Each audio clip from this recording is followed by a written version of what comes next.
사람이나 물건을 옮기는 수단은 크게 세 가지 방법으로 나뉩니다. 육지에서 옮기는 방법과 하늘로 날리는 방법, 그리고 물에 띄우는 방법까지 결국 육해공 중에 하나인데요. 사람은 하늘을 날 수 없고 물속에서 살 수도 없습니다. 땅을 터전으로 살아왔던 우리 인류는 직접 물건을 나르거나 소나 말처럼 힘센 동물을 이용하는 것이 운송수단의 시작이었는데요. 육로를 이용하는 방법은 가장 먼저 탄생했지만 18세기 증기기관이 발견되기 전까진 비효율적이고 원시적인 방법에서 크게 발전하지 못한 채 긴 역사를 지내야만 했습니다. 다른 생명체의 도움 없이 인간 스스로 만들어낸 첫 운송수단은 바로 배입니다.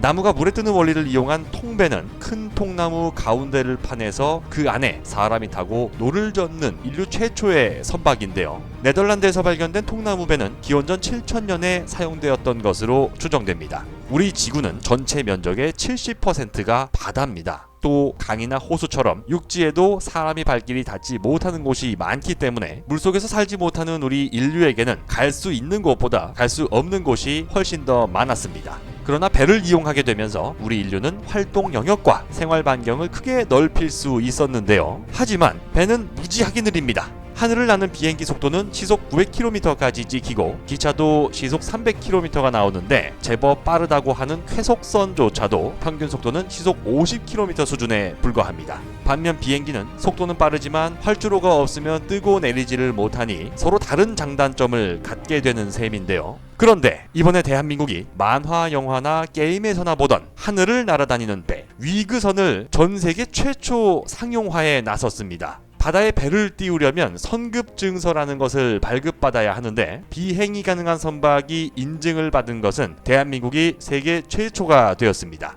경상남도 사천시에 위치한 아론 비행 선박 산업은 지난 3월 31일 한국 선급으로부터 세계 최초로 수면 비행 선박인 위그선 선급 증서를 발급받았는데요. 비행기처럼 생겼지만 물에 뜰 수 있는 위그선은 수면 150m 이상 뜨지 않으면 비행기로 쳐주지 않는다는 규정 때문에 배로 분류됩니다.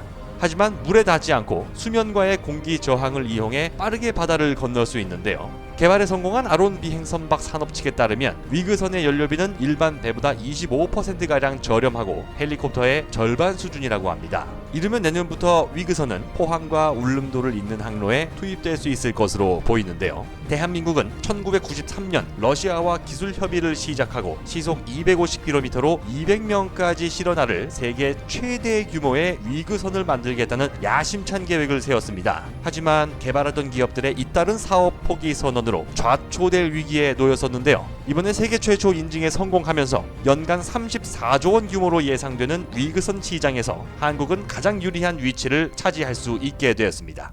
자동차, 비행기, 배로만 나뉘던 지난 200년간의 교통 패러다임을 180도 바꾸게 될 교통혁명의 주인공 위그선. 새로운 세상이 대한민국에 의해 열리는 모습을 기대합니다. 조만간 다른 영상을 통해 또다시 인사드리겠습니다. 궁금한 점에 대한 댓글은 언제든 환영하면서 좋아요 버튼, 구독하기 버튼도 눌러주시면 진심으로 감사하겠습니다.